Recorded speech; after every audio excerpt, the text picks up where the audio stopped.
ಈಗಾಗಲೇ ಆಷಾಢ ಪ್ರಾರಂಭ ಆಗ್ತಾ ಇದೆ. ನಾವು 4ನೇ ತಾರೀಕು ಕಾವೇರಿ ಜಲಾನಯನ ಪ್ರದೇಶಕ್ಕೆ ಹೋಗಿದ್ವಿ. KRS ಅಲ್ಲಿ ಮಾನ್ಯ ವಿರೋಧ ಪಕ್ಷದ ನಾಯಕರಾಗಿರ್ತಕ್ಕಂಥ ಅಶೋಕ್ ಅವರು ನಾನು ವಿಸಿಟ್ ಕೊಟ್ಟಿದ್ವಿ. ಕೇವಲ ಆ ಡೆಡ್ ಇದು ಸ್ಟೋರೇಜ್ ಬಿಟ್ಟು 6 TMC ಇತ್ತು.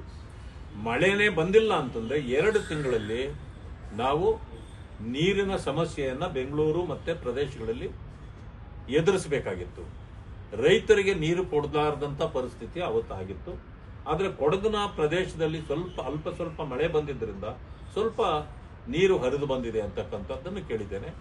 ಆವತ್ತು ಹೇಳಿದ್ರು 6ರಿಂದ 10ನೇ ತಾರೀಕುವರೆಗೂ ಹೆಚ್ಚು ಮಳೆ ಬರ್ತಕ್ಕಂಥ ಸಂದರ್ಭಗಳಿದೆ. 10ನೇ ತಾರೀಕು ಇಲ್ಲದೆ ಇದ್ರೆ ಈ ತಿಂಗಳಲ್ಲಿ ಮಳೆ ಬರುವಂತದ ಪರಿಸ್ಥಿತಿ ಇಲ್ಲ. ಇದು ಹವಾಮಾನ ವರದಿ ಅಂತಕ್ಕಂಥದ್ದನ್ನ ಆವತ್ತಿನ ಅಲ್ಲಿ ಇಂಜಿನಿಯರ್ಗಳು ಹೇಳಿದ್ರು.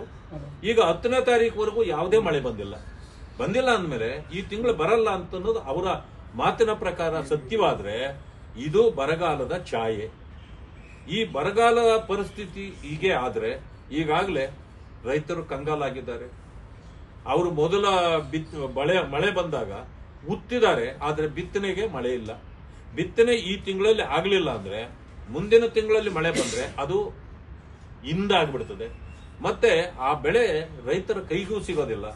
ಮಳೆ ಆಗ್ಲೇ ಇಲ್ಲ ಅಂತಂದ್ರೆ ಇದು ಇವತ್ತು ಈ ಬಾರಿ ಈ ರಾಜ್ಯ ಬರ ಪರಿಸ್ಥಿತಿಯನ್ನ ಎದುರಿಸಬೇಕಾಗತ್ತೆ.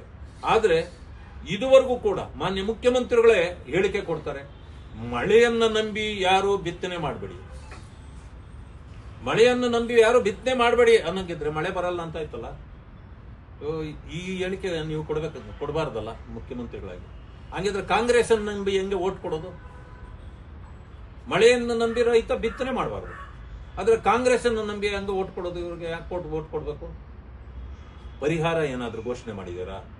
ಇಲ್ಲ, ಬರ ಪರಿಸ್ಥಿತಿ ಈ ಬಾರಿ ಎದುರಿಸಬೇಕಾಗ್ತದೆ, ಇಷ್ಟು % ಮಾತ್ರ ಮಳೆ ಆಗತ್ತೆ, ಇಂಥ ಪ್ರದೇಶಗಳಲ್ಲಿ ಹವಾಮಾನ ವರದಿಯ ಪ್ರಕಾರ ಇದಾಗತ್ತೆ, ಇಲ್ಲ ಅಂತಂದ್ರೆ ಇಂಥ ಏರಿಯಾಗಳಿಗೆ ನಾವು ಮೋಡ ಬಿತ್ತನೆ ಆದ್ರೂ ಮಾಡಿ ನಾವು ರಕ್ಷಣೆ ಮಾಡ್ತೇವೆ ನಮ್ಮ ರೈತರನ್ನ ಎಲ್ಲಾದ್ರೂ ಹೇಳಿಕೆ ಕೊಟ್ಟಿದ್ದೀರಾ? ಒಂದು ಸಮಯ ಅದಾಗ್ಲಿಲ್ಲ ಅಂತಂದ್ರೆ ಪರಿಹಾರಗಳನ್ನು ಏನು ಕೊಡ್ತೇವೆ ಅಂತೇಳಿ ಘೋಷಣೆ ಏನಾದ್ರೂ ಮಾಡಿದ್ದೀರಾ? ಆದ್ರೆ ಒಂದು ರೀತಿಯ ಬೇಜವಾಬ್ದಾರಿಯ ಹೇಳಿಕೆಗಳನ್ನು ಕೊಟ್ಟು ಈ ಸರ್ಕಾರ ರೈತರ ಸಮಸ್ಯೆಗಳನ್ನ ಪರಿಹಾರ ಮಾಡೋದರ ಬದಲು ಅವರಿಗೆ ಧೋಖಾ ಮಾಡ್ತಾ ಇದೆ ಅಂತಕ್ಕಂಥದ್ದನ್ನು ಹೇಳಬಹುದು.